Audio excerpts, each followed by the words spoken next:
Oh, wait. All right.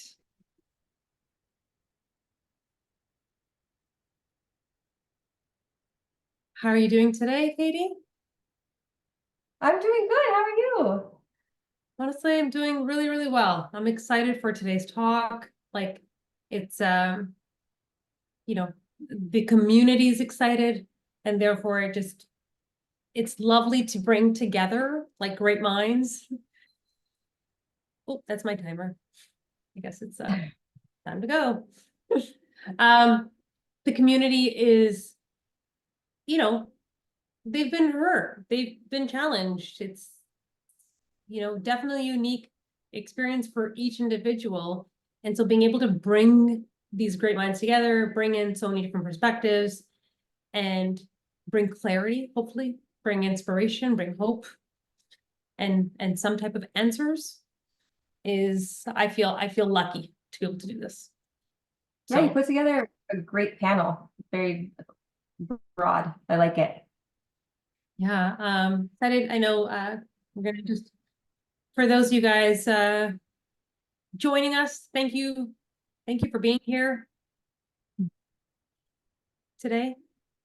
Thank you for having us. I'm super excited as well because we're gonna cover the whole spectrum of the disease, not only the surgical part.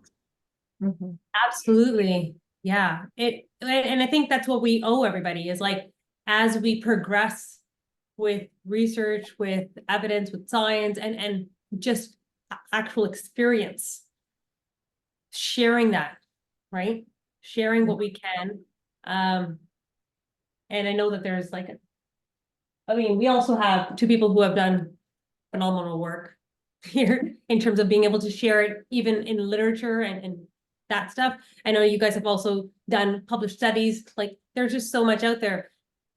And a human connection, a conversation, I think is just really a great opportunity for everyone to experience. So welcome to everybody. I think what we'll do is we've been able to chat for everybody to introduce themselves and share where they're about, where they're coming from. There will be Q&A at the end.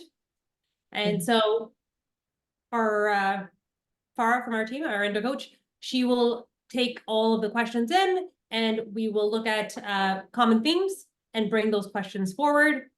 We do have some other questions that have been submitted before as well that we're going to go through. I know Iris is joining us in a few minutes. She's running a few minutes late, but we have Dr. Carol here and Dr. Kanayama here and Gabby, Dr. Moad, and Katie Edmonds. We are a fantastic panel lined up for you guys, and we did reach our limited registration, so I'm excited for that. We got, hopefully everybody is able to attend live as well. Amazing. So we have definitely an international community.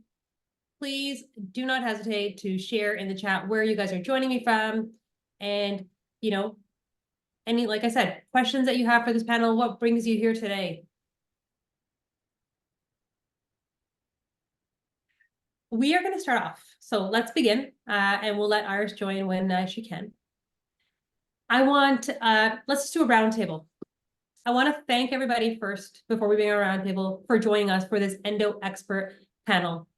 We ran this about 3 years ago and believe that an integrative approach is the way to look at endometriosis. There is so much research, science, and experience that's evolving. This disease has been underrepresented from a funding, from a research perspective. And I feel very lucky to have brought this, beautiful group together and these great minds to share with you, to bring clarity, to bring hope, to bring inspiration, to bring answers. This is not medical information, but it is information. And I hope it's education that will help empower everybody who gets to attend today.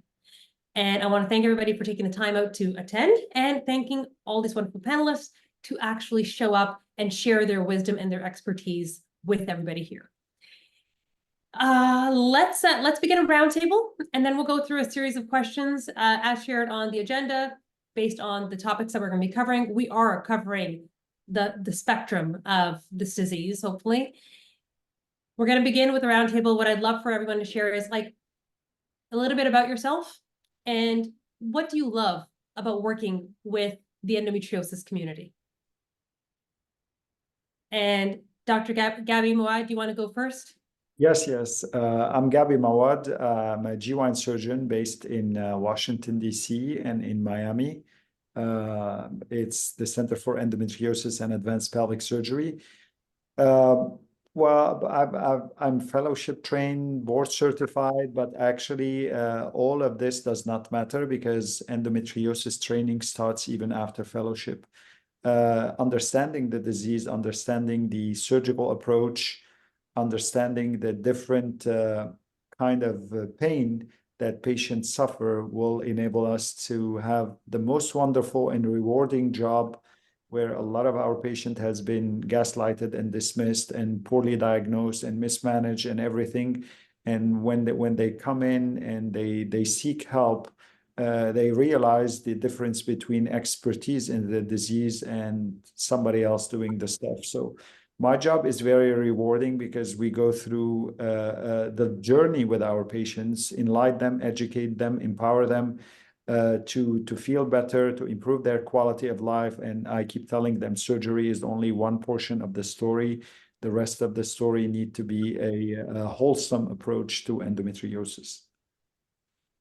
Well, thank you. Thank you for sharing that. And Katie, welcome. Hi, I'm Katie Edmonds. I'm the author of Heal Endo, an anti-inflammatory approach to healing from endometriosis, and the 4-week endometriosis diet plan. I'm a nutritional therapist that specializes in endometriosis. I do a lot of endometriosis education now. I have a popular blog, healendo.com. I got into this work because I had endometriosis terribly for about 10 years. And the last 3 years of that was spent dealing with unexplained infertility, which if you've dealt with that, I'm sure many women here have, it is just really hard on, the psychological systems, the body. And it was through that process of actually changing my perspective from being endometriosis focused. I couldn't afford a surgery. I just thought I had this endo that was going to stick around. And instead, I decided to focus on kind of a whole body approach to create a body that potentially could carry a baby because mine wasn't.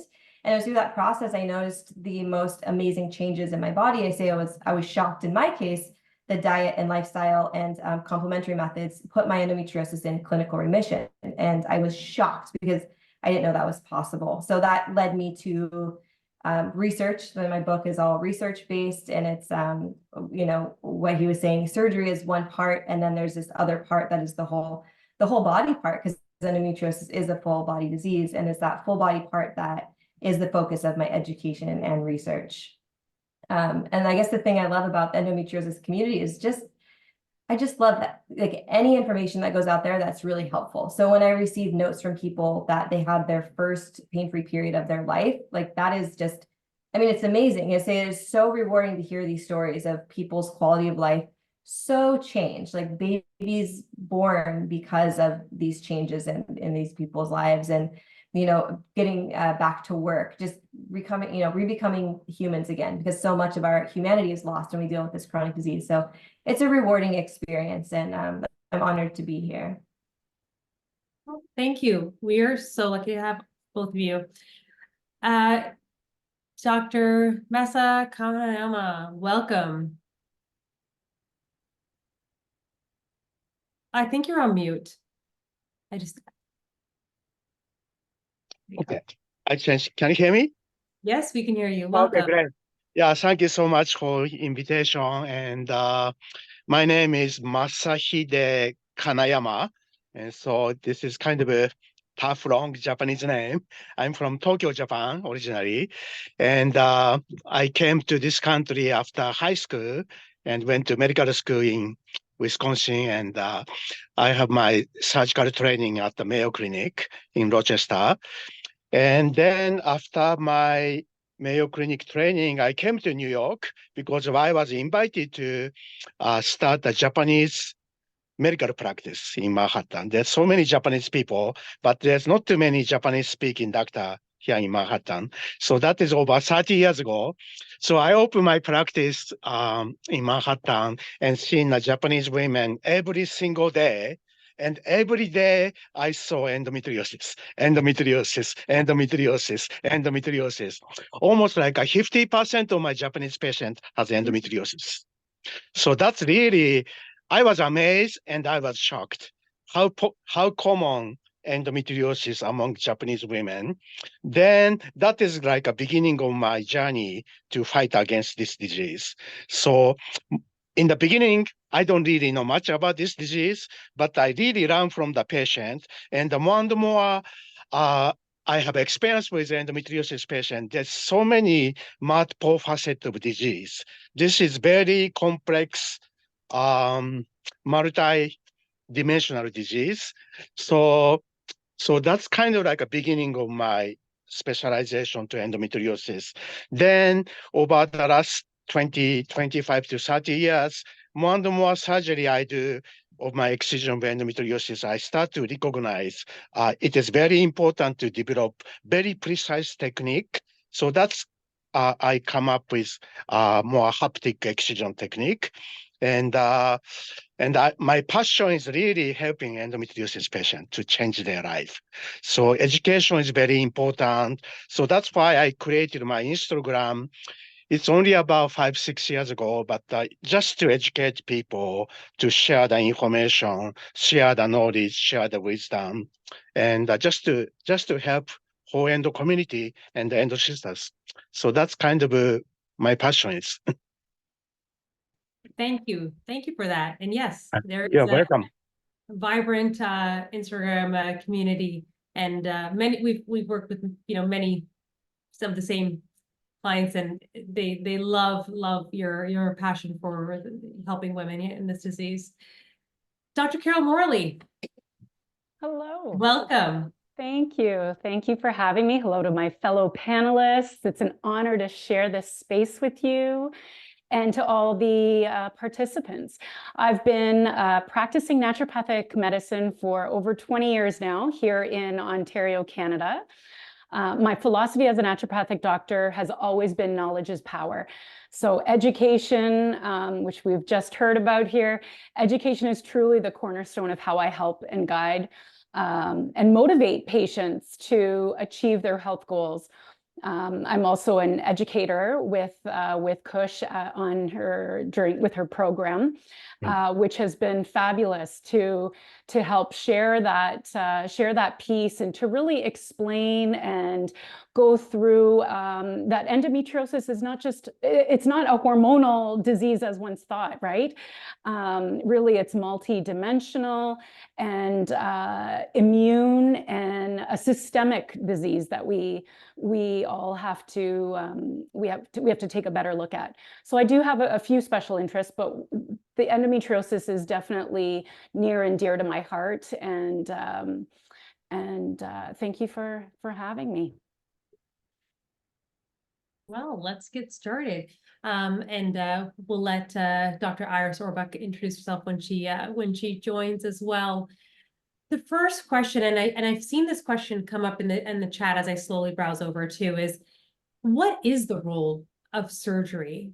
And I'm going to expand it with a couple other questions. Is like there is definitely the question of what factors do you look at to determine when surgery is necessary, and what is the risk of not having surgery? And so I think there's a whole conversation around that. And Dr. Gabby, do you want to start with that one? Sure. I believe that most important thing is to understand the patients and the patient's symptoms, because surgery is the only way that we have currently to manage effectively the disease and improve the quality of life for patients. Patients could live with endometriosis if she's asymptomatic. We don't recommend that, because with many times the symptoms that the patient are told to recognize are not truly the symptoms of the disease. Many patients dismisses a lot of the symptoms because they are trained by their OBGYN to think that the disease affect only the genital organs. When we start digging more into the patients, we realize there are a lot of symptoms they cannot recognize, like the fatigue, the brain fog, the bloating, the bowel movement issue, the bladder issues, the diaphragm or the shoulders issues, the nerve issues. And these patients are told, or they visited multiple other providers thinking that maybe their hip pain is due to a sports injury, maybe their toe pain or toe numbing is due to something else. Maybe their recurrent bladder infection are because they are unlucky and they caught a germ, or they have a weak immune system. That's why they have recurrent bladder infections. So the most importantly is listening to the patient and understanding the whole picture before understanding what are we doing for surgery. But surgery remains, until now, the most effective way to improve the quality of life for patients. You're muted. Thank you. And now we'll expand on this, and like the risk and the benefits when it comes to multiple surgeries. If I don't have access to the expert, or if I've had a surgery and I still have symptoms, let's talk about the multiple surgeries or not having expert surgery, and what is, what is one to do then? Dr. Kanayama, do you want to take that? Yes. So good questions. So surgery is really necessary in order to establish endometriosis. So you cannot diagnose endometriosis by pelvic exam, ultrasound, CT scan, MRI. These are very helpful before the surgery, but the endometriosis got to be correctly diagnosed by laparoscopy, which is placing a camera inside and making a correct, precise location of endometriosis. And you can decide the staging, and also you can remove all of endometriosis. So surgery is very important because of excision surgery is the only way to remove endometriosis. Diet is important, lifestyle change is important, other supplemental treatment is important, but it's only surgery can remove endometriosis from your body. So that is one point. And to answer to your questions, let's see. General OB/GYN doctor, they can do surgery, but I think more and more you do surgery, more and more endometriosis, you are inside your body, scar tissue tend to develop. So my opinion is it's always to do minimum surgery. One best surgery is better than multiple incomplete surgery. So that is my opinion. Yes. Yeah, thank you for that. And one thing about the repetitive surgery, and because sorry, it's go ahead, very Matt. important for everybody to understand. We know that endometriosis causes a lot of damage to surrounding organs, and persistence of pain does not mean recurrence of endometriosis if it was done by an expert where all the disease is removed, because persistence of pain could be from muscles. Pelvic floor therapy helps a lot. And I'll give a few examples. 30% of endometriosis patients have SIBO. So the persistence of bloating, even after we remove the endometriosis, SIBO is not going to correct itself. It needs to be treated. 30% of endometriosis patients ends up having IBS. And then that after removal of endometriosis, IBS could persist because the motility of the bowel is affected by the long-term inflammation. So understanding when to reoperate on patient is much more important than the original diagnosis of endometriosis, because I see a lot of patients have 15, 16, 17 laparoscopies because they're not happy with the answer of the persistence of pain. And they go to another doctor, they say like, oh, you need another surgery, and you need another surgery, and you need another surgery. That fragmented care leads to more damage from scarring and injury to organs rather than repetitive surgery. So I believe I completely agree with Dr. K that having one good surgery with an expert and following up with the same expert, to get the right answers is better than getting a fragmented care with multiple surgeons, where it leads everybody will come and say like, oh, probably he didn't remove your endometriosis. Let me go again and see what I can do. And then many patients on their laparoscopy, we won't find anything except that minimal scarring, because the pain is originating from something not endometriosis. That could be brain central sensitization, or the brain perception is now difficult to understand the stimuli of pain. And unfortunately, this is the current state now. Thank you for elaborating on that. This is really helpful, and it goes back to the beginning of everyone talking about how this is a multifactorial, like the disease is more complex than just the lesions themselves. There is so much more, and even like coexisting of SIBO and IBS and stuff like that we're seeing in profiles of individuals with endometriosis. Dr. Iris Orbuch, welcome. Hey, thank you. Sorry, I'm running a bit behind. Welcome. Can I add something to what Gabby said about the SIBO? Absolutely, and then go ahead with a little intro after that.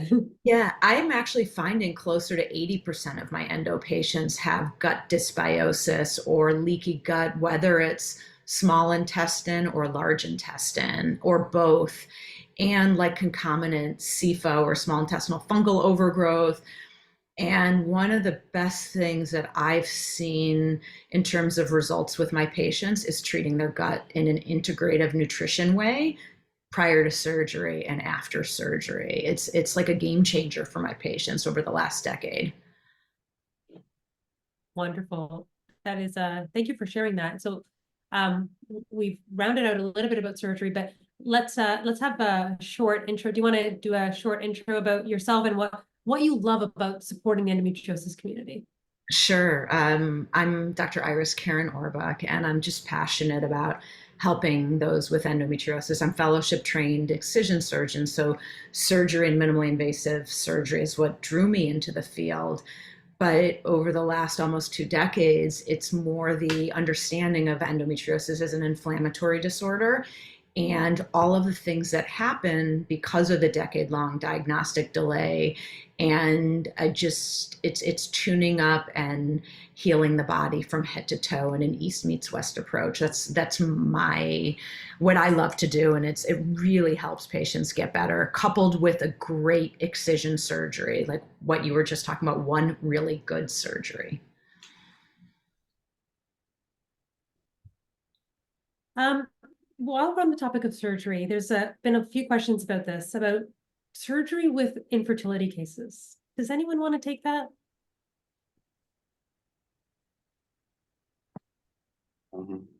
What do you mean by infertility? Yeah. Well, I topic. I'm facing infertility. I've had a surgery. I've had the diagnosis. Does surgery help with infertility cases? So let me stratify it in a few things, and then I think we can co-share it with Iris and Dr. K. I think unexplained infertility, we know as a matter of fact, if we do laparoscopy, 90% of patients with unexplained infertility have endometriosis, and this is well proven. So my first advice to a lot of patients, don't settle for that unexplained infertility, because many of the fertility specialists don't take the time to listen to the patient full history before they exclude endometriosis, and they believe that if we don't see anything, we can overcome this infertility by IVF or by doing anything, which is completely true, because the success rate of an IVF is 30%, 33% per cycle. If you do 10 cycles, definitely the patient's going to get pregnant. But what do we do now with a patient that have progressed the disease and then having to take care of a new baby, a newborn or a toddler? We have to look at the whole situation. It's not pregnancy. The ultimate goal is making the patient good to enjoy the baby, the newborn baby, rather than being debilitated in every period. So the other infertility stuff, it was shown through a recent study that excision of endometriosis not only improves spontaneous fertility, but also increases the chance of success with IVF. And then that is a very important thing for a lot of patients to understand. Surgery is going to improve your spontaneous fertility and add to that your success with IVF. I don't know, the other doctors probably have a different perspective. Yeah, everything Gabby says I concur with, and it's not because we're friends. I fully agree with Gabby's perspective. But for all of those who are listening, what we see all the time in the way that endo has a negative effect on fertility is that it can either decrease ovarian reserve, decrease the number of eggs, and decrease egg quality. And I see it time and time again with patients who come to me who've tried to do egg freezing or IVF. Then at some point, their doctor suspects that they have endo. We then do like a head to toe rebooting of their body, a good excision of endometriosis, and then they go back and do a good egg freezing or IVF. I'm seeing the numbers of eggs almost doubling, the numbers of embryos 2 to 3 to even 4 times doubling in my patients. And very often they'll even, like, I love the phone calls where people call and they spontaneously get pregnant when they had gone through multiple rounds of IVF in the past. Thank you. Just a couple of comments. From my experience, I think endometriosis is played a very significant role in cause of infertility to many of my patients. And for example, I'm seeing infertility patients. She has 2 failed IVF, 3 failed IVF, sometimes like a 4 failed IVF, and came to me, never been pregnant before, but we diagnosed endometriosis, stage 1, stage 2, stage 3, even stage 1 endo. It doesn't really look like anatomically affecting ovary, fallopian tube, or not too much scar tissue, but it's really interesting after you meticulously diagnosis stage 1 endo and remove all of stage 1 endo meticulously, then many of these patients naturally become pregnant within 1 month, 2 months, 3 months. And another case is I have a very advanced endometriosis patient, stage 4, stage 3, and multiple failed IVF. And after endo is completely removed, this patient without IVF, they become pregnant. So I am seeing many of these cases. So I cannot overemphasize endometriosis actually play significant role for the etiology of patient infertility. And my theory is endometriosis is such an inflammatory disease. So endometriosis literally changes your pelvis, pelvic cavity, pelvic environment from baby friendly to baby hostile. So more hostile to embryo, hostile to the sperm. So endometriosis patient having a high chance of miscarriage. But after the complete excision, very meticulous complete excision to the root, and patient pelvic cavity become much more friendly to carrying the baby. So that is my experience. All right. Can I add one thing to that? Is that Yeah. I obviously don't work with lesions directly, like I'm not a surgeon, but just the research shows that the lesions may also contribute to immune dysfunction directly in the pelvis. So there's some research showing that women with endometriosis have immature natural killer cells in the pelvis and systemically. And the natural killer cells are the NK cells. They're actually important for fertility. You know, they're known for like going after cancerous cells or even like endometriotic lesions, but they're misbehaving, and the immaturity can contribute to the infertility issue, unexplained infertility. And when the lesions were removed, the NK cells actually were able to mature. So it's like an indirect way of addressing some of the immune dysfunction related to endometriosis, that those lesions could directly be contributing. And by removing them, you give your immune system a better chance to foster a healthy pregnancy. Yeah. All right. So let's get into this. So a perfect lead in, Katie, do you want to build on this inflammatory disease and systemic disease that you've written about and share with our audience your perspective on endo? Well, it was, you know, my perspective on endometriosis used to be, I think, like a lot of people's, that it was a hormonal disease. And I spent, the majority of my time with endo trying to destroy estrogen. That was like my motto. I never had my estrogen levels checked. I just thought estrogen was creating the disease. So I was on birth control. I was terrified to come off of it. And it was when, during that infertility moment that I started to research endometriosis. And the first thing I read, because published literature knows this, is that endometriosis is an inflammatory disease, a systemic chronic inflammatory disease. And it changed my perspective of everything. So when we think of chronic diseases of our day, they're almost all on this chronic inflammatory spectrum. And you could have, imagine a line, and on the left could be your less severe issues like acne and eczema, all the way to your much more severe chronic inflammatory diseases like autoimmune disorders and cancer. And interestingly enough, endometriosis can be almost anywhere on that spectrum, depending on who you are. So endometriosis, they say it's diagnosed in about 10% of women, but it might be actually a lot more, just because we're only diagnosing the women who are extremely symptomatic or even slightly symptomatic. So it could be something that is much more common, that you might put it towards the acne and eczema level for some people. And I know I've talked to women, I talked to some people about endometriosis, it's my conversation piece, that they say things like, oh, they went on birth control and it went away, and then they had kids and it's never bothered them again, all the way to talking to women that it has destroyed their lives, right? It is such a spectrum. So that's why it's very complex. And I think when we understand it as this disease that, like other diseases, exists on the spectrum, there's many different types. So it can behave very differently in different people, that in some people, yes, it can cause severe symptoms. Other people can progress so rapidly, it appears to just, like rocket fuel. Some people it's very slow growing. Some people it's infertility issues. Some people it's pain, maybe pelvic pain or abdominal pain. So the complexity of it can be, more or less described on the spectrum.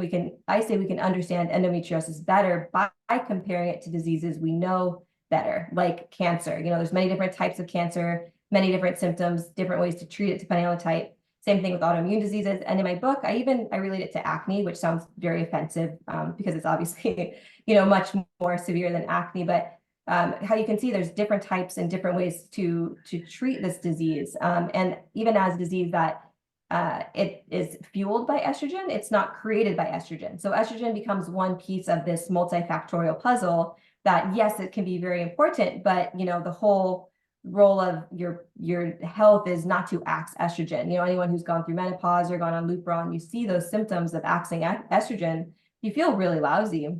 So we need estrogen in healthy amounts. That shouldn't be our motto, is just destroy it. We just need to better understand the inflammatory process behind this disease and how it both fuels the lesions and the lesions can fuel the process. So it kind of becomes a bit of a cyclical thing to address. Oh, I think you're on mute. You're on mute. So much still. for that insight. Yeah. Yeah. And this, I think this is where a lot of the conversations are starting to go more, especially when you've had the surgery, but then you have those remaining symptoms as well. And someone's like, I had a surgery and I was great. And it's so hard because emotionally you're like, what's going on? And why is it different? But it is really different. And we are really different. So I just love the word spectrum being used as well. I think that's important to bring it in. It's like spectrum, people have different stages and different signs and symptoms and all this stuff. So clearly why we need a lot more discussion and why people are still left with a lot of questions. Dr. Iris dropped in the whole gut piece and the inflammation piece, and we have just a ton of questions coming in from that. I'm going to start with Dr. Carol. If you could share, that gut immune connection, and then Dr. Iris, if you want to add in, some of the things that you're doing in your practice as well. I think, Khush, with what Katie said, how there's a spectrum and how each patient is very different. I think this is where it comes to a very detailed consultation at the beginning, because each person is an individual. And I think there is this gut connection with an endometriosis patient that needs to be looked at, but not every single person. So if we are every single woman, we need to take a look at what is that history, even from birth. What kind of immune history does this person have? Eczema, allergies, Or were they chronically constipated as a child? There's so many clues. Like I just love being a detective. And I think spending that time prior to, saying, okay, yes, I know if someone has come to me with that diagnosis of endometriosis from a surgeon, an OBGYN, whoever, we have that diagnosis, but where is this coming from? And what is that root? I would say when I first started practicing 20 years ago, there was this complexity of symptoms, but SIBO wasn't really a thing. It was more irritable bowel syndrome. Now we know more about the etiology and how small intestinal bacterial overgrowth or SIFO, these things are part of the picture. So we have ways of diagnosing that SIBO and then taking a look at, okay, if the gut is truly the root cause, if endometriosis is immune dysfunction at its core, then we have to look at the gut. Even if the person has no gut symptoms, we still have to take a look at that and see how can we support the gut? How can we support the gut in order for the nervous system to be happy? How can we support the gut for the immune system to be happy? So all of those things. The gut is definitely, well, it's at the center of everything, and literally at the center of everything. Dr. Iris, you want to add on to that? Yeah, and I love what you talk about taking that history, because I go all the way back. And, often the patients come in and they're not reporting these important things. And I'm asking them, did you have all of those things? Did you have eczema? Do you have allergies? Do you develop hives? Did you have stomach problems as a kid? Were you constipated? And those are the ones, obviously, they're getting the referral to the integrative nutrition for sure, because their gut has been, tuning up the gut can certainly benefit them more than someone who hasn't had a lot of those. But I'm seeing more and more and more in my practice of, from the eczema as a kid up to POTS mast cell activation syndrome. And I see that every day in my practice, an utter immune dysfunction, autoimmune diseases at an earlier age, taking care of the mom and the daughter. And while the mom can be hypothyroid without antibody levels and without being Hashimoto's, the daughter, like 17 years old, is already Hashimoto's, have all of these issues. And I have never seen the mom be sicker than the daughter. Like in my practice in the last 2 decades, like the daughters are so much more affected than the moms were at that age. And I think it's gut, I think it's environmental, I think there's like a lot of different things, but the immune dysfunction, and that's why tuning up the gut is so important, because that's where autoimmune diseases are coming from. They come from the gut. So if we can tune up the gut, then hopefully we can prevent that runaway train of 1 autoimmune disease, 2 autoimmune diseases, and so on. Yeah, this is such an important part. I'll add in here, I had a conversation with Sarah Gottfried last week. She wrote the Autoimmune Cure, a book too, right? And it says the same thing, is that there's a spectrum and there are components that show up with endo patients that are autoimmune. And I guess the good thing is that we're learning more and more about what we can do about this. And so do we want to talk a little bit about regression of symptoms? Katie, you earlier said, the regression. And so what is the experience or the science that you've read on that, and your personal story about that? Yeah, well, symptoms and disease presentation are so different, right? And that's why endometriosis can feel really confusing. You can have endometriosis and, stop your symptoms only to find out a few years later that it's still progressing. And I hate to say that because it does feel like hopeless in a way. But it's what the research says is, as far as the disease itself, is that not everyone has endometriosis that progresses.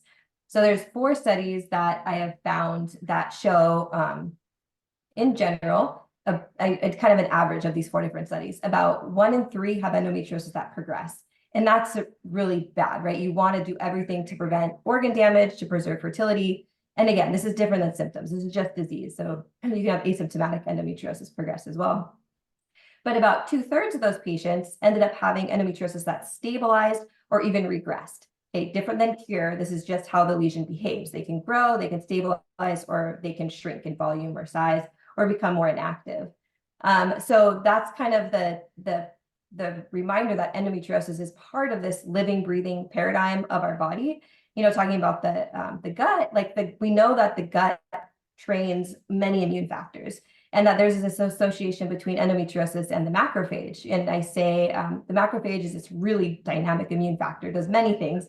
Part of it is associated with the rooting down and establishment of an endometriosis lesion, and this other part of it, it actually should be like a heat-seeking missile. That I say it's like a Pac-Man. It like chows down on blood and debris and odd and abnormal tissues and cells. So we want a lot of that. It's called phagocytosis. We want a ton of phagocytosis in the endometriosis body with all the blood and the inflammation and the damage. But we see the macrophages are not doing that very well. They're sort of like not seeing the problem. And that might be induced in the gut. It might be a behavior that's trained in the gut. You know how they say the immune system is trained there, and that is true. It's where many immune cells are born and trained. So it actually has reduced ability to see things like LPS, which is lipopolysaccharide, a highly inflammatory byproduct of bacteria, gram-negative bacteria that we also seem to have a lot of in the peritoneal cavity in the gut, reproductive tract. So it goes back to that thing. Well, how can a lesion stabilize or regress? And it's if you can potentially support the immune system and the whole body system, say your protective mechanisms, in understanding how to see disease, how to prevent its growth and spread, then you can support your body in different ways. I do think this is why we have some women have exceptional results going down the integrative healing, or they need those extra results. So, thinking endometriosis is more than the lesions, there can absolutely be a gut component that isn't just symptomatic issues, but it can be contributing to the disease. So, looking at all the different factors, as both of these wonderful ladies were just saying, the whole history, because each one of those little triggers in your body can be more than symptoms and can actually be contributing to the disease state. Thank you so much for that clarity, because I think it's important, right? Like symptoms versus disease, actual disease progression versus other systemic inflammation symptoms that are coming through the body. It is unique, and I think that's why we brought this panel together. Is like an integrative approach is truly what's needed, and it has to be deeply personalized. I mean, even in our clinic, we work with hundreds of women, and every single one, like there is a full intake that needs to be done, because we don't understand the profile unless we do. We just don't understand the profile. Dr. Gabby, do you want to talk a little bit about how your approach from an integrative perspective and the factors or the components that you look at? Yes, definitely. First, I want to talk a few things about the symptoms, because I've been reading some of the question and answers. If we have bowel symptoms or bladder symptoms, that does not mean all the time that we have endometriosis on those. And then this is very misleading and confusing for a lot of patients, and maybe for a lot more of physicians. They do not know about the disease, because we have some of the nerves, they control a lot of the bowel and bladder function, and they could be affected or entrapped or close to the endometriosis lesions. They are hyperstimulated or irritated. That leads to having those symptoms of bowel, bladder, or other symptoms. So this is something to keep in mind, because many patients are scared whenever they have symptoms of pain during urination or bowel symptoms. They think they have endometriosis on the bowel, and then mostly they're afraid of the stoma most of the time. Now, the integrative approach, I give this example to a lot of patients. If in the past days, if somebody broke their legs, then many times they could heal by themselves if they stayed alive.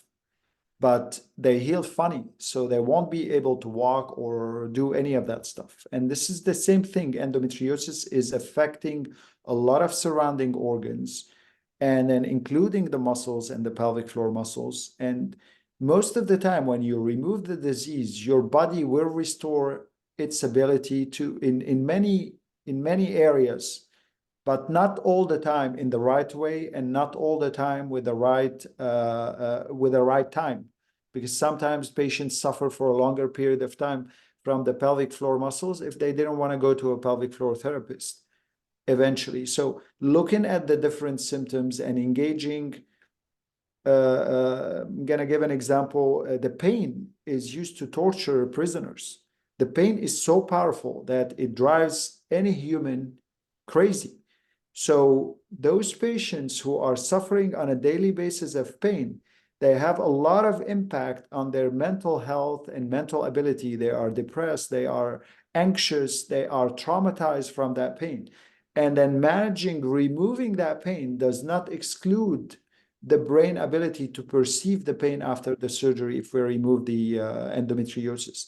So patients needs to be rehabbed on multiple levels. Not every patient, but definitely chronic pain patients need to be rehabbed on multiple levels. Cognitive behavioral therapy plays an important role for endometriosis patients.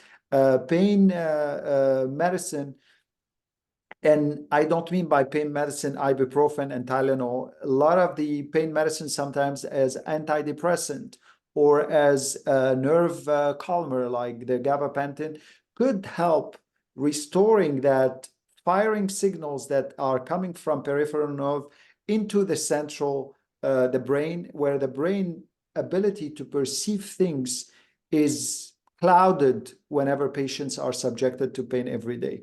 Even if we do segmental resection on the bowel, remove the endometriosis, those good bacteria are gone, and they need to be restored in a really good way. It's not only like, oh, let me drink Greek yogurt and then everything is going to be magically back. So we're looking at multiple systems being affected, even the nerves in the pelvis. When we do surgery on the nerves heals the slowest. The normal healing from a surgery is 6 to 8 weeks where the inflammation goes. Some of the nerve could take up to 18 months to heal. So understanding that whole perspective for the patient will enable us to troubleshoot their issues and to refer them to the right approach as an integrative approach to everything we do in endometriosis. Thank you for that. Yeah, that's such like timelines, right? It's not just only the approach, but everyone's timeline. And also your timeline leading up to when you're starting to feel better, and the timeline after, and having that patience. And I think a lot of that is also feeling like empowered and feeling confident that you have the support system cheering you on, saying, you know, you are on the healing path. Because sometimes if you don't have that person to remind you that it just sometimes takes time for pain sensitization to change, and for muscles and everything to get back, it can feel lonely, that journey. And so I know, Dr. K, you have a busy practice with this as well. How do you go beyond like just the surgery to ensure that patients are looked at from a holistic or integrative perspective? Yes. So surgery. Sorry, I'm trying to charge myself. I think surgery is just the beginning of the treatment. So my job is patient coming to me to making a correct diagnosis, correct precise diagnosis, and my excision surgery. I do my best to remove all of endometriosis up to the pinpointed size and down to the root of the disease. So after this complete excision is accomplished, then I think each endometriosis patient needs to be totally individualized based upon the symptom. So I'm going to bring the nutritional counseling, lifestyle change, and based on their long-standing medical condition, I need to work with many different type of subspecialists to help them to achieve the normal back to the normal life. And also, like I agree with Dr. Gabby said, it is very important. Patient is already traumatized before because of so many experience of endo pain and episode of attack. If patient remember in their brain and in their body. So I try to help them to adjust to the new environment. After endo is completely removed, their inside is start to healing and they are making a new environment. So it is also very important to counsel the patient, holistic approach and try to teach them to adjust to the new environment. So now their body is healed, but also their mind is healed. And their, mind and spirit and body, this whole human beings need to be coming into the healing on the same page. I don't know, does it make sense to you? Yeah, so I think these are all important process of healing my patient. Yeah, I think there's a question that's like, what do we mean by lifestyle? Right? Dr. Carol, do you want to take that one? Like, what is some of the lifestyle stuff that's working? You're on mute. You're muted, Carol. Yes, lifestyle. I think the wonderful doctors here on this panel have talked brilliantly about the surgery aspect, and I think and all understand that the inflammation and then the lifestyle and everything, it's not just about that one moment in time and poof, the endometriosis is gone. I really think it's a lifelong journey to be able to address all of these things continually, because there's things that happen, different stressors in life, different hormonal transitions that happen. And so it is important to really, before a surgery, or if someone decides not to have surgery, just continuously be reminded of, how am I making my body the best self? Meaning, so lifestyle change to your question. Sleep. What is your sleep like? Are you getting good restorative sleep? Let's work toward that. How are we going to work to getting up at a reasonable time and going to bed at a reasonable time? Movement. What kind of movement are you doing? Are you exercising? Are you taking time? We're all busy. We all have different stressors. How do we make ourselves more resilient to that stress? So it is a constant work in progress, whether you have endometriosis or not, to be frank. But with endo, it's a constant reminder. And I think that, maybe someone is pain-free after a surgery. That's lovely. And maybe that's for 2 years, but maybe there's a trauma that happens, a grieving process, or something that changes in their life that brings that up to the surface again. Or maybe they were doing great with an anti-inflammatory diet for years, and then things happen and they've gone back to maybe eating out more often or eating more red meat than they used to, and their pain is slowly coming back. Not necessarily that lesions are coming back, but pain and inflammation is coming back. So I think it is these little lifestyle things that you put into place: sleep, movement, anti-inflammatory diet, taking care of your nervous system, taking time for yourself, that all need to be addressed as part of the picture. Yeah. Can I love everything you say, and I totally agree with it. There's a word I've been trying to play around with to try to bring it home, because it seems like sometimes you have to change everything. And, because if you're on this other side of the spectrum where you're not doing like any of that stuff, it can feel like you have to spend all this time changing. So a word I've been playing around with, if it resonates with anyone, is it's repatterning, because you're already sleeping. So just repatterning the way you sleep. So you don't have to reinvent sleep. It's just repatterning. Repattern the way you think, because so many of us, coming from this as an endometriosis sufferer, maybe you experience this too, Khush, I think there's like a personality associated with many of us being overthinkers, over caretakers, perfectionists. We have an overactive mind that often like ruminates and worries way too much, and maybe that's due to the inflammation. Maybe I know there's a genetic component. Actually, there's a genetic association between those with anxiety and endometriosis. So we might have this genetic predisposition in the first place to be a little more anxiety driven. So it's just repatterning your thoughts. When I used to think of changing diet, it used to be, I grew up with Cosmopolitan. So it was like a 30-day challenge, a whole 30. But when you think of repatterning the way you eat, it's like you're already eating. So it's just changing the way you purchase food, make food, and eat food. And it can be a process, right?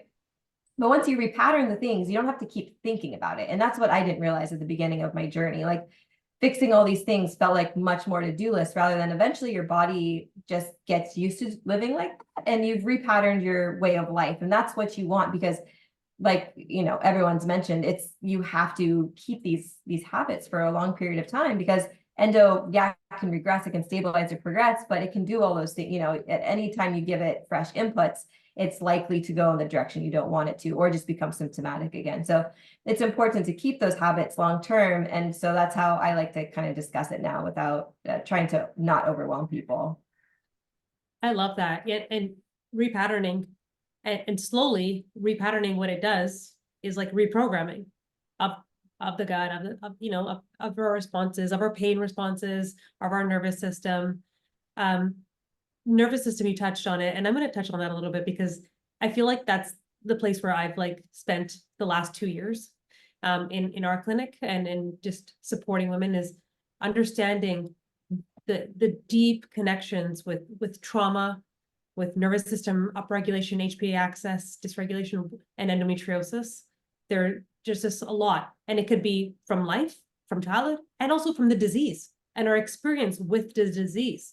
It's really stressful, and and can be lonely, and just amplifies it. We see the healers, I call it the healers, fixers, pleasers, and overachievers. That personality there, that's I would say 80% of sometimes the clients that we see. It's definitely maybe it's a genetic sensitivity, maybe it's just who we are. I'm not sure what it is, but we see it. And I think it's important to acknowledge that, and look at ways to support nervous system regulation for no matter where you are in your journey. And there's a lot of questions here, and we're going to go into a lot of Q&A. I want to go into the last piece here, is birth control, or Alyssa, and IUDs. A lot of questions around, I came out of surgery, or I was told because I'm not having surgery yet, I need to be on this. If I came out of surgery, I need to be on this until I have kids. And I know that I was told the same. You got to be on this and suppress it. And there's a fear that's then created that says, can I come off? What's going to be happening? And I want to just have an open conversation about this. And I know that it's individual, so it's again, not medical advice, but let's talk about our experiences with post-surgery or even pre-surgery, and being able to support individuals, or what is the value of birth control, IUDs. Iris, you want to start with that one?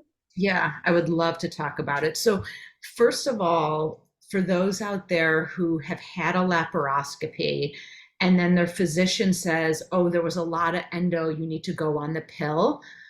What that means is they did not know how to remove your endometriosis, and they left a bunch of endo there, or they burnt it and didn't remove it in the first place. So they're trying to medically manage your symptoms. So just so you know, if any doctor says go on a pill right after surgery, or take Orlissa right after surgery, the meaning behind that is the surgery probably wasn't done by a specialist, because I don't know any specialist who automatically put patients on birth control post-surgery. The data for birth control is regarding endometriomas. We know that by preventing ovulation, if someone had an endometrioma, it can decrease the risk of endometrioma recurrence. Endometrioma meaning a cyst of endometriosis confined to the ovary. So, but in terms of, there was a great study out of the Cleveland Clinic that went over medical management. And what's important to understand is medical management, like birth control pills or Alyssa, Myfrembree, Lupron, does not make the endometriosis melt, doesn't make the endometriosis go away, it just is for symptom relief. assuming one can tolerate the side effects, which can range from hot flashes, weight gain, joint pains, muscle aches, osteopenia, osteoporosis, depression, and suicide. Medical management is for symptom relief, not to stop progression of the disease. So that's why there's some people who are on birth control pills from high school up until, let's say, they're 30, just because they didn't want to get pregnant. And then they come off of it because they now want to have a child, and they're extremely symptomatic. Their disease was progressing all of that time while they were on medical management. So I don't want people to be fooled that medical management is even in any way synonymous with endometriosis excision, because the inflammatory cells of endometriosis are still there, affecting every organ system in the body. So I personally find, even in my endometrioma patients, I think people find me because they're more natural or holistic, and maybe it's because I'm in Los Angeles and I was in New York City. People tend to be less big pharma medicine people. And I have found that those who are really live an anti-inflammatory lifestyle, tune up the gut, multimodal, like even from meditation on down, that anecdotally, I haven't done this in a paper, their endometriomas are not recurring, even with them not being on birth control. That's what I've seen. I'm not a big fan of any medical management. I think there's a time and place for everything. So it really has to be individualized. And there's some people who I find it the most effective in those patients who bleed very heavily. And they're afraid at work or commuting or being out to bleed through their tampon or their pad. I think progesterone releasing IUD or birth control can help lessen the heaviness of their flow. That seems to be the one patient population who really benefits, in my experience. Thank you. Dr. Kanayama, you want to add to that? Yes. So, sorry, I'm charging my telephone at the same time. And yes, I'm also not a fan of medical management of endometriosis after my surgery. So I don't push any patient to put on the birth control pill. I think what is really most important is in the excision time, all of the endo to the very tiny detail need to be cleanly, and I don't want to say perfectly, nobody's perfect, but do our best, perfectly excise to the root. So that is beginning. Then after my surgery, I don't really push my patient to take a birth control pill. I prefer natural approach. I prefer non-manipulative approach. I prefer nutritional counseling, lifestyle change, also healing of inner healing and the healing of the mind. Also, counseling is also very important. But I do use birth control pill, like Dr. Orbuch said, when patients having a heavy period need to be controlled by the birth control pill. But any type of medical treatment never remove endometriosis and never treat directly. It's just a Band-Aid. It's just a masking your symptom. That's basically all they do. So that's why I am kind of quite against prescription of Lupron and Orilissa. I never give Orilissa to any one of my patients. And I think it's much better to taking good care of endo patient in a great excision surgery in the beginning and completely remove the disease. And the patient start to reset their life, restore their life. New beginning, new start, and help them with lifestyle change and nutrition. And if necessary, of course, birth control pill is needed. But it depends on the indication. So it's not like given to many people. I try to discourage people to taking these hormonal medication. That's my opinion. Yeah. There's a couple questions about like bioidentical progesterone. Dr. Gabby, do you want to add on to that? I'm going to add a few things. I'm going to state facts because I believe this is a very sensitive topic about post-surgery hormonal treatment. I think the first thing is there is no difference in all the studies between any Lupron or Orlissa or birth control pill in a way of calming the symptoms. So whenever the patient are given the choice, they should not opt for the nuclear weapon to treat their symptoms like Orlissa and Lupron versus a simple birth control pill. This is a factual state. The other thing, on the progesterone after surgery, there was only one randomized trial that is written by Dr. Murji, our friend Soni Singh, and the group from Ottawa that was published in 2019. And it showed that Dionogest, which is not present in the US, it's commercialized only in Canada and Europe, could have a benefit in decreasing the chances of recurrence, but this is the only study that was found to have this proven effect. Even though it's a well-designed study, but one study would not change the way we treat patients based on one randomized trial. The other thing I concur with Iris and Dr. K, that any of the stuff are not meant to treat endometriosis, but also I want to state the fact that some of the uterine pain for patients who wants to preserve fertility or have concomitant adenomyosis or a problem in the uterus, for these patients specifically, a birth control pill or a progesterone pill could help masking the symptoms of the pain, uterine pain, because unfortunately there will be a residual uterine pain even if we did a complete excision, because the nerves that are feeding the uterus could be affected or damaged irreversibly. So patients could continue to have some form of dysmenorrhea or pain during their period, even after the best excision surgery. Not all the patients, but a portion for them. And for patients who are affected by either focal adenomyosis or diffuse adenomyosis that wants to maintain their ability to have the options to carry a pregnancy, birth control pill in a form of progesterone only, or a combined pill, or a Mirena IUD, or anything, could have a role in decreasing the inflammation in the uterus and improving the symptom profile of the patient. But this is not meant for treatment as much as it's meant for symptom control. That's the only thing, but I concur with both of my fellow doctors that excision is the only thing that's going to drastically improve the symptom profile for the patients. And it all comes, I don't say no to anything, it all comes to a serious discussion with the patient, enlightening her, empowering her, and explaining to her the pros and cons rather than shoving medical treatment on the patient, claiming that we know better or we understand better as doctors, which is not the case at all. Thank you for that. Bioidentical hormone is the same thing. Adeno was like a big question that we're seeing a lot. So thank you for adding in that bit there about how you would approach that a little bit differently. Anyone else want to talk about adenomyosis? If there's any differences, because there's quite a bit of questions.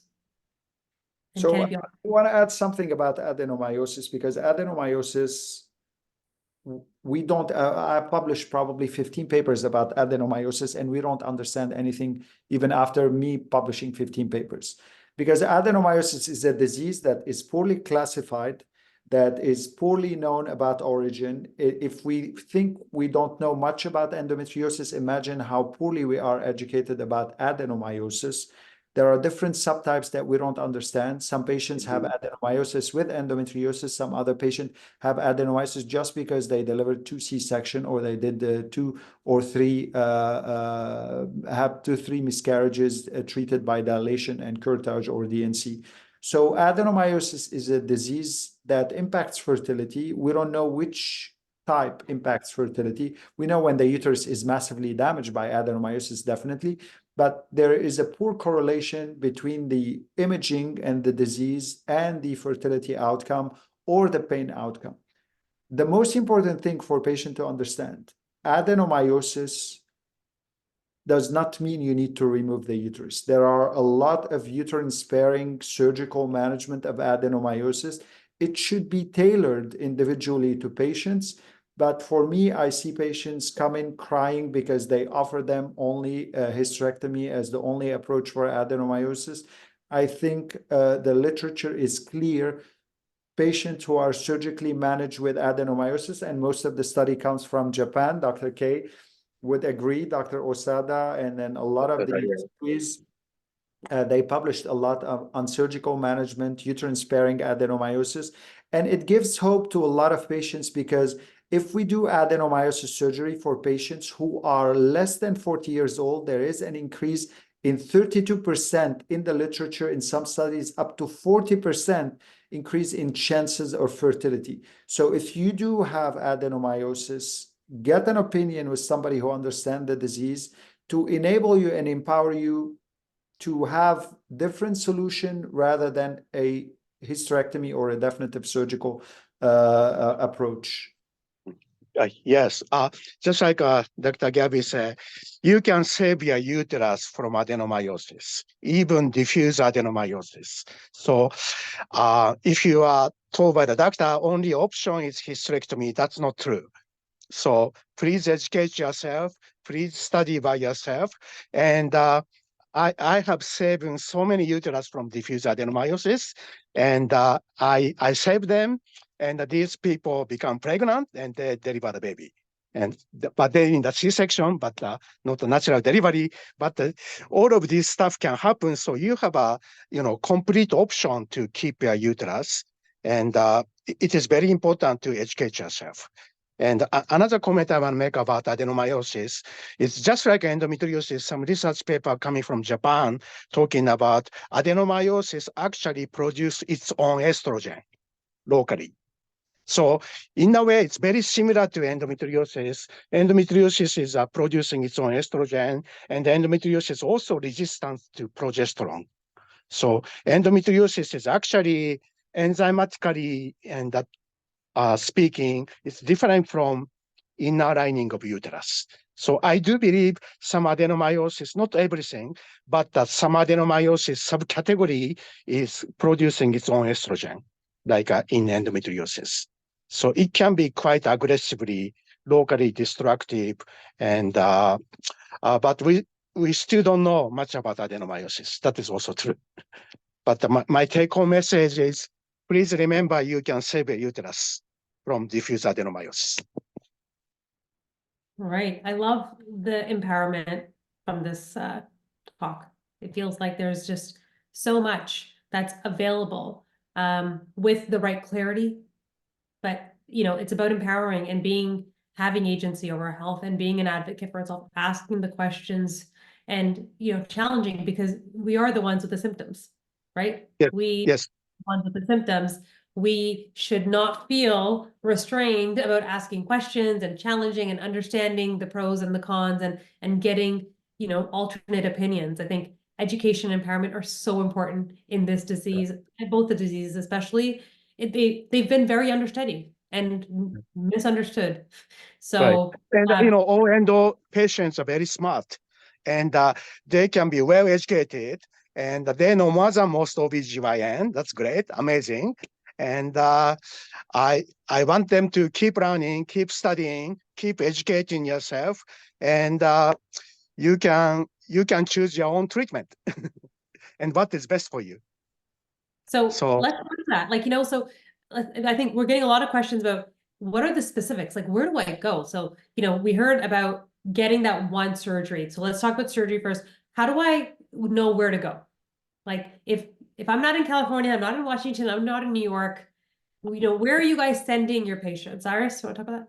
Yeah, so in the back of my book, Beating Endo, How to Reclaim Your Life from Endometriosis, I have a whole compendium of really, in my opinion, vetted sources that are reliable sources. But I think for patients, when they're meeting their physician, number one, they need to ask them, you basically just don't want to go to someone who does obstetrics and gynecology. You don't, and you can simply ask the physician, what percentage of your patients are obstetrics. You can ask them in a nice way. If it's anything more than 1%, you don't want them doing your surgery. And if they say all my patients are gynecologic surgery, well, ask them what percentage is endometriosis. And if they say a high percentage, then ask them, well, how many pathology specimens do you typically have? Because there's a lot of docs out there who claim to be excision specialists, but what they do is they do one excisional biopsy, but they ablate the rest of the endo.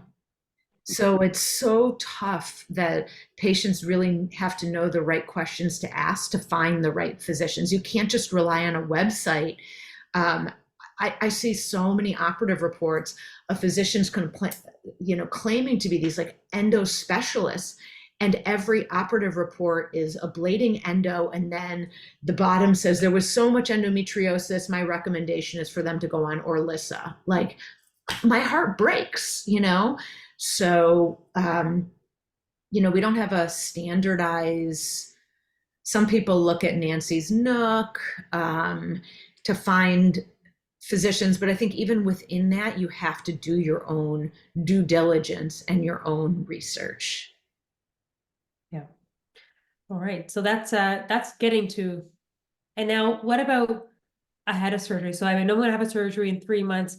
Dr. Gabby, what can I do to make sure that I have, an optimal surgery? Like, what are your thoughts for your practice?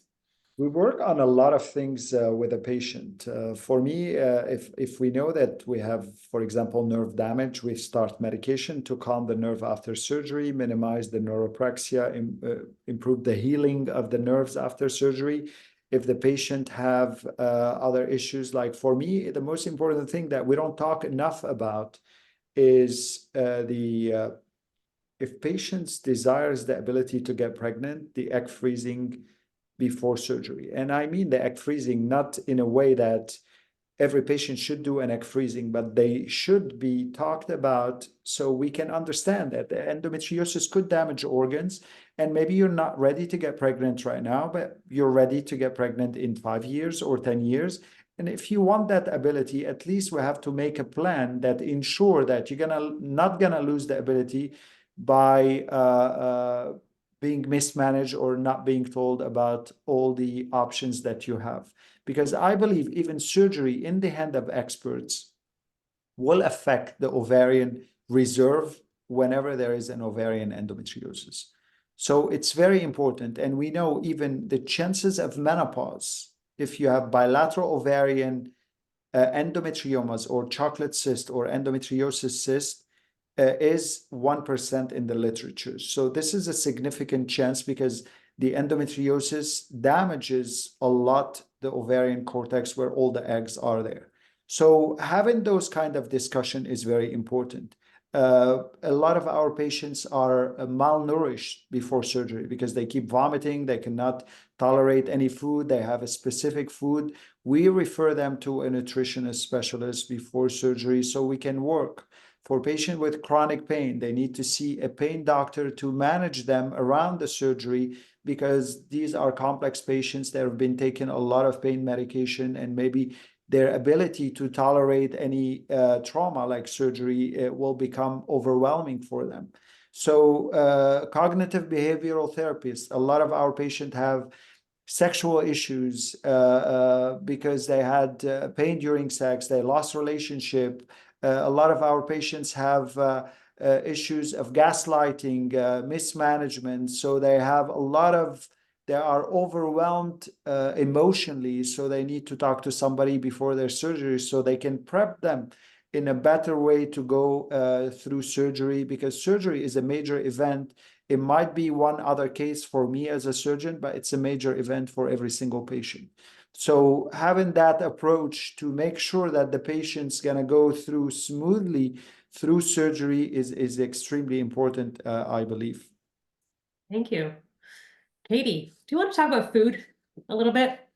Like, there's a lot of, questions like, what is anti-inflammatory? Where do I start? How can I help myself nutritionally? And what will it do? Yeah, is my mic? Yeah, okay, fine. Yeah, so that's the focus of my book and my work. So it's, a huge answer. But when we do hear there you go. I started my journey with food with this book, 12 or 13 years ago. It was like the endometriosis diet. And it was basically cut out all these foods that you eat, and then you'll feel better. And there was no focus on what to replace those foods with. So when you hear anti-inflammatory, it doesn't mean vegan, it doesn't mean Whole30, it doesn't mean anything except that it's supporting your bodily process to reduce inflammation. And you can think about this in two ways. One, there's reducing the triggers that cause inflammation. So say you have things like gut dysbiosis and reproductive tract dysbiosis and a lingering infection. Those are going to be causing inflammation the same way your endometriosis is responding to and creating inflammation as well. So removing triggers is a big important part of that. But the second part is stopping the inflammation from causing damage. And that's what's called oxidative stress. It's damage caused by inflammation. And oxidative stress happens from an imbalance of pro-oxidative species, these are free radicals, versus your antioxidants. So if these are your ones causing damage, for endo, they're way up here and your antioxidant levels are down here. So what research has found is we with endometriosis need so many more antioxidants than someone without endometriosis. And some research up to 54 times more antioxidants, right, than to just prevent a deficiency. So we're going to be needing to eat so many more antioxidants than your friend who doesn't have the endometriosis or inflammatory disorder. So what are antioxidants? They're more than just, a plant. They're nutrients, right? They're nutrients that help quell inflammation, stop a free radical cascade, or support your antioxidant activities. Like iron is not an antioxidant itself, but if you are deficient in iron, all of your antioxidant levels go down because your antioxidants can't travel so far. So you can actually reduce oxidative stress by bringing your iron levels back up to sufficiency. So there's plant-based nutrients, vitamin C obviously is, well-known antioxidant. It works together with vitamin E as they're called chain breakers. They help break up the free radical cascade that not just causes pain, but can lead to things like, adhesions and scar tissue, all of that damage, the oxidative stress damage. So zinc is an antioxidant that's most, best found and absorbed from animal products. CoQ10, a great antioxidant from animal products. Phytonutrients, they are this enormous class of antioxidants, and fun fact, they're what give plants their colors.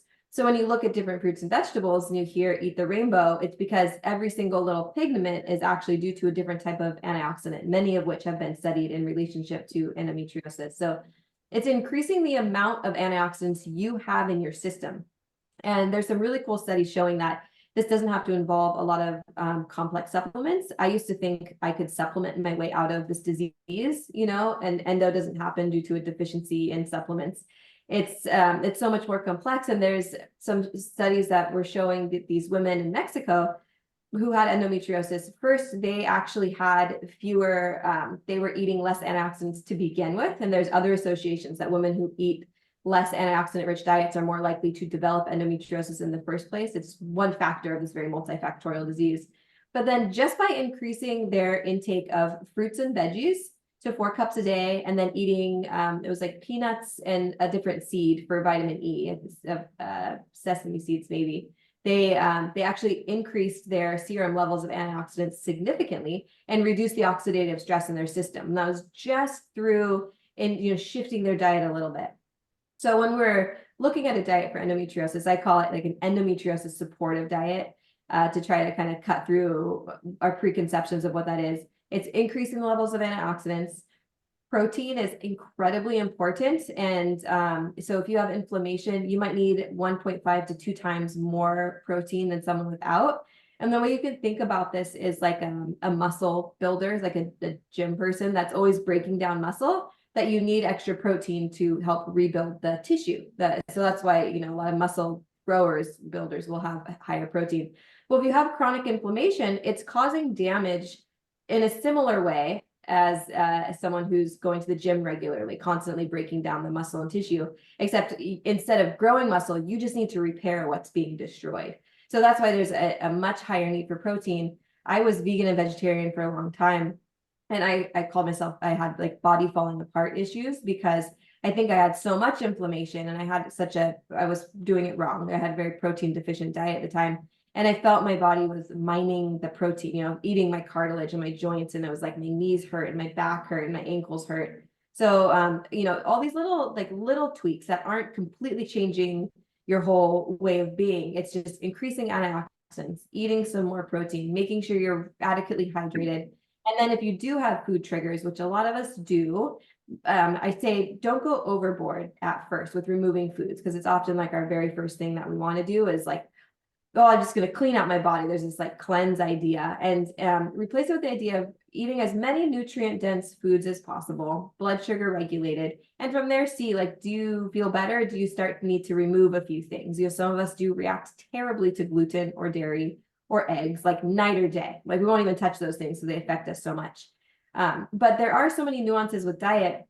And I will say there's this enormous focus on diet. I think it's shifting a little bit, which is why I love the term integrative care, because it takes the pressure off of diet fixing everything. So I think some of us pigeonhole ourselves into diet. And if we're still experiencing symptoms, how much more can we, control our diet? And I say, get a balanced diet that you like and that you are eating a wide variety of, antioxidant, nutrient dense foods, and you don't have blood sugar imbalances, but then try to leave it be. From there, move on. Say, well, how is my nervous system? How is, my back? Do I still have SIBO? As was mentioned, you need to treat SIBO. It doesn't just disappear by itself. So there's a lot of other factors, but that is what I would kind of explain in a nutshell as an endo supportive diet. Thank you. It's so helpful because it's true. It is. Yeah, we see it all the time with. Like mine was called Endonutrition, but literally the first thing that I support anyone with is no food. For the first month that anybody comes to me, it's actually nervous system support now, because there's so much, that people have done in terms of food. It's actually overwhelmed them. So thank you for just like that whole, making it a little bit more holistic and balanced. Comment. For sure. Go ahead. So I usually give my endometriosis patient, not because I'm Japanese, but green tea, the matcha green tea is a really potent antioxidant, anti-inflammatory, anti-inflammatory, also anti-aging, anti-cancer, everything combined into one package. And unlike coffee, matcha green tea actually make you more soothing, like a calming down effect in your mind. So it's going to be a very great effect upon endometriosis patients. So I do recommend matcha green tea as a part of antioxidant. Yes. That's what I'm drinking right now too. This is matcha, just by the way. I love your advice. Yeah, that's good. Yeah. I find acidity also, it's like if there's IC, because that's a whole nother ball game in here too. Acidity and high acidity food. I mean, Dr. Ayers and I have talked about IC a lot with this. Acidity can make things a lot more complicated as well. So there's inflammatory foods, and sometimes people are sensitive to acidic foods. So it is really personalized. And that's the key that I want to keep bringing back here. It is personalized, and also how much you can change is personal too. Some people have the capacity to, change to 4 cups of vegetables overnight. And some individuals, they're fighting nausea. You have a budget issue. There's so many, variables here. And I want you to be compassionate with yourself and not put additional pressure on yourself, because that is definitely not going to be helpful. We have a few more minutes here, and I want to talk a little bit, because we've talked about food. Some questions around supplements. I find supplements are so personalized. It is so hard to say, oh yeah, you need some magnesium or you need antioxidants. I mean, everybody could probably use some supplementation. Our diets aren't perfect, so we couldn't, but what you would purchase, invest in, and actually make a difference, I think it is individualized. Both Katie and my blogs have so much information on nutrients and how to do that. So you can just go to our Instagram and leverage some information there. Dr. Carol, do you want to talk a little bit about that nervous system piece, like the HPA axis, thyroid, and like that connection? Because I think, it's definitely documented. How can we also look at that aspect, because food sometimes is overrated. And that's coming from me, guys. Yeah. Yeah. I think the nervous system part is a huge piece for a number of different reasons. I mean, we go back to the gut. We know that our nervous system is connected to the brain. We know that serotonin is made, the majority of serotonin is made in the gut, not in the brain. And in order to one piece of that puzzle of the nervous system is making sure our microbiome is happy with a diverse amount of different vegetable fibers and, you know, little to no alcohol and all of these things, right? That we've talked about before in your endo education classes. But that nervous system piece, we talk also a lot about cortisol and that stress hormone and how, you know, the things that we can do to manage that. And there are things that are out of our control on a day-to-day basis that raise cortisol levels. And then if you're raising cortisol, you're raising inflammation, right? So what we want to do in endometriosis is really calm that inflammation down. And so we have to backtrack a little bit. How do we decrease inflammation when we can decrease, how do we decrease cortisol? And that goes back to, you know, balancing blood sugar in the dietary, you know, in our diets, but it's also taking the time to connect with nature. Meditation. We know that meditation increases neuroplasticity. We can, in Katie's word, repattern. We can repattern and reprogram things. So, you know, meditation isn't easy for anyone, for a lot of people. Maybe just putting in, you know, 2 minutes a day, maybe spending 2 minutes to do some breathing. I love the 4-4-8 breathing, you know, 4 in, hold 4 and out for 8. And then maybe that 2 minutes after a couple of weeks becomes 5 minutes, becomes 10 minutes. And so if we can put in that 10 minutes a day where we don't have our phones around us, we're not watching TV, and we are settling our nervous system to drive it into a more parasympathetic nervous response, that's just one little piece of that puzzle. And if you can't start with meditation, if you can't wrap your mind around that, maybe it just means to go outside, find a green space, and, you know, and breathe in some air, touch the grass, all of that, again, away from phones and social media and everything. Right. Awesome. Thank you for that. Now let's just do a roundtable. Like, what's our words of wisdom for those out there? And you know, they're looking for that approach beyond one thing, not just the pill, not just surgery, not just food. You know, what are your words of wisdom? What have you seen that has the best outcomes and experiences? Dr. Iris, do you want to start with that? And then we'll just go around and wrap it up. Wow, that's a tough question. I know.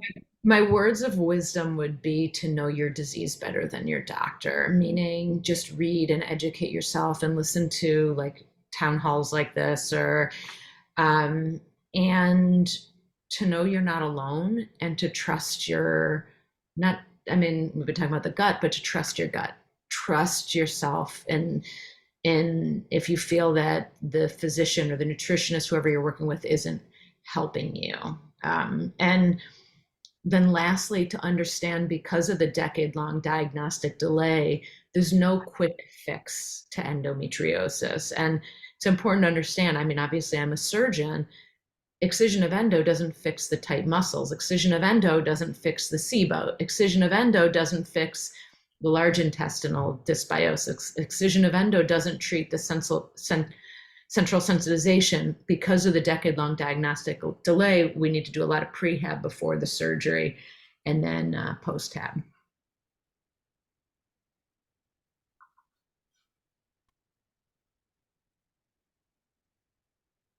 Dr. K, do you want to kind of give up any last piece of advice or answer any of the questions we've seen? That's a tough question. I would say I think every endometriosis patient is so unique. So I don't even compare my patient A to B. So it's totally, when I face my patient, I really need to know who she is. And each endo presented so differently. So and also to the endo patient, I just want to say there's a hope. Hope is available. So please don't give up. Please don't give up fighting. Please don't give up finding the correct answer. And the more education, more awareness, and more information, then you can really empower yourself. And I think that's very important for the endo community, because of all of the information out there is not necessarily correct. So you really need to smart, you really need to educate it, and you can empower yourself, and you can choose the best doctor, best treatment, best option. And I am seeing so many of my patients, they can come back to, they can regain their life back. So it's not a defeat, you can win. So please believe yourself, please believe in education, and let's fight together. Thanks. Dr. Carol. Oh my goodness, I don't know if I can, if I have anything to add with Dr. Orbuch or Dr. K here, because what I think is, again, don't lose hope. And it's the long game. It's not, 3 months you're going to be gluten-free, dairy-free, and things are magically going to go away, or you're going to have a surgery and things are going to be, perfect. I think it is all constantly working on yourself to be a better version. And I mean, I think listening to yourself, I think everyone knows what their weaknesses are inherently. And looking at that and asking the questions, checking in with yourself, saying, what can I do better? Is there something that I can add? And it might not be an overnight change. It's these slow little changes for some people. So just being honest with yourself and really, and with your practitioner, with your team, to see, because I think if everyone can work together, then that's going to be your best outcome. Dr. Gabby Maud? Well, everything is said, but for me, I'll make it very simple. Prioritize self-care for all the patients. Yourself should be at the beginning. Seek knowledge, educate yourself about the disease, embrace the complexity of the disease. Most importantly, don't underestimate the power of your voice. Every patient will change the narrative. Most of the narrative in treatment of endometriosis is changed by patients, and it all starts with one voice and would build up to be a community. And then I think there is an amazing community with endometriosis patients that support each other. And then we have to always believe in the future of possibilities in science and the novel treatment to understand better the disease and help delivering a better care for our patients. Katie. It's great going last, because that is a challenging question. Everyone just said great stuff.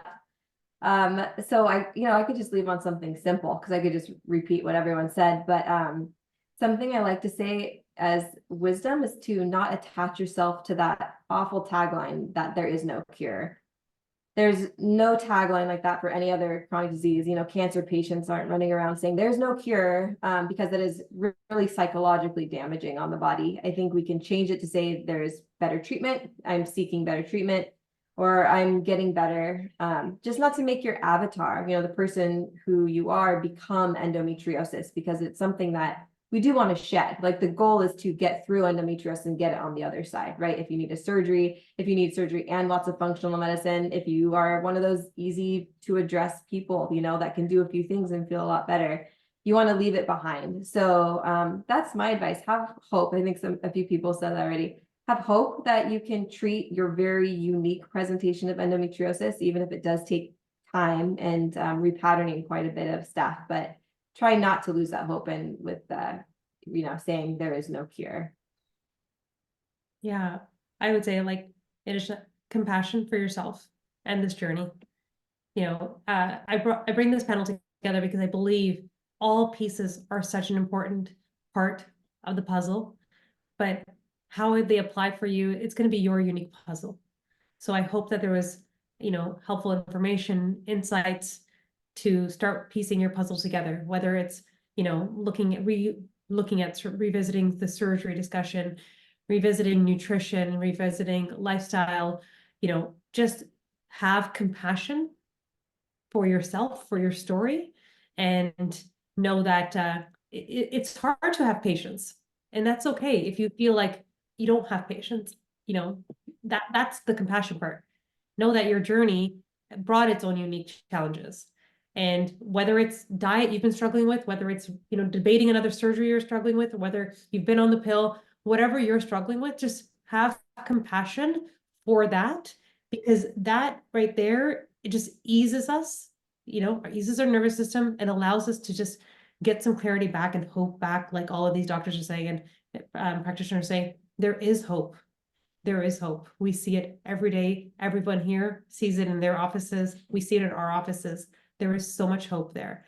I know we're just past time, but there's a lot of yes and no questions. If anyone has like 5 minutes, can we just do some rapid fire yes and no's? Is that good? And we can just like share that. Okay. All right. Is there a link between endo and fibromyalgia? And anyone can just unmute and say if they've known it or not. Did you say fibromyalgia? Fibromyalgia, yeah. Yes, there's a link. Okay. I've had endo found out via MRI. What warrants an endo surgery? That was at the beginning, actually. We've answered that. Okay. What supplements and dietary pieces? We've done that. What are the Instagram accounts? Okay. And do we do online consults? We have New York Endometriosis Center. We have Dr. Gabby. You have your own Instagram profile. Dr. Iris has hers. Carol Morley has, it is Dr. Carol Morley, and Katie, her Instagram account is Heal Endo. Who here does not do virtual consults? Because I think everyone does virtual consults. Who doesn't do virtual consults? Katie does not. I don't take clients right now.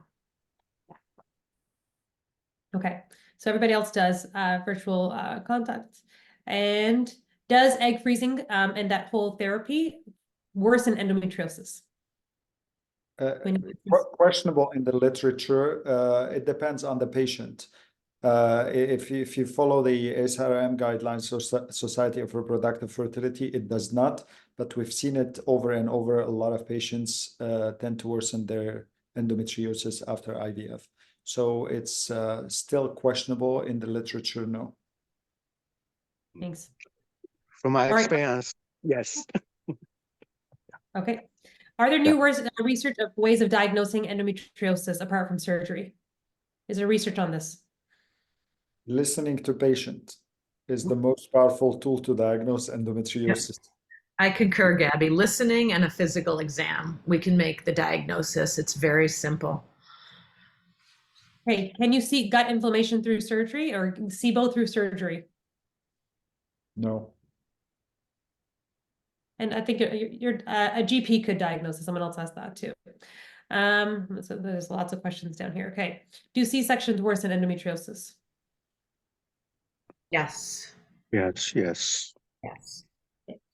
Mother-daughter trauma and endo. Genetic link, mom-daughter. We can talk about trauma for 5 hours, but yeah, mom-daughter link, yes, for sure. And then the trauma piece, I said, like there's books on this right now that are coming out, like the autoimmune cure and stuff like that, that talk about it. So you might want to go weightlifting for endometriosis patients, on or off. If they're tight, if their muscles are tight, it's going to further tighten their muscles. So it's not a forever thing, but while you're going through pelvic floor PT, I don't recommend it. Okay. Is chemical pregnancies linked to endo? Chemical pregnancy is like Casper. There's no such thing, because many times it's a result of not evacuating the HCG shot through fast enough. So it come back as a positive pregnancy test. It's not a pregnancy, chemical pregnancy. It's just like a positive HCG level in the urine or in the blood. Yeah. Can the immune system clean up endo lesions? I don't think anybody can answer the question. No. Based on science. Is it better to do surgery then natural intervention, or start the natural part before surgery? Prehab is the best in my experience.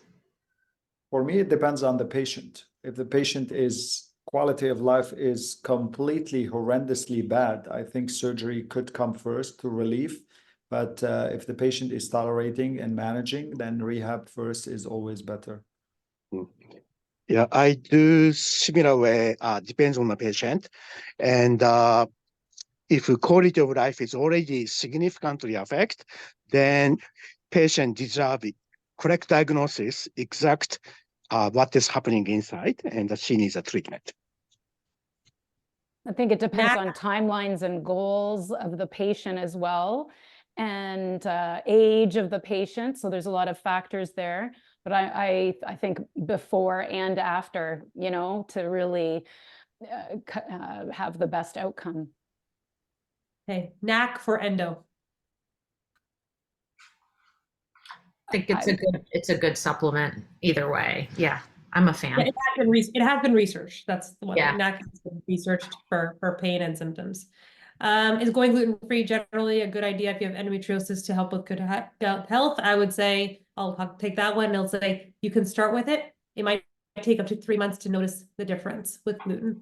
But most individuals that we work with do find lower or no gluten to be better for their symptoms. Okay, what else is there? Can you do a surgery while on progesterone or on the pill? Yes. Yes. Okay. Low testosterone worsen endo?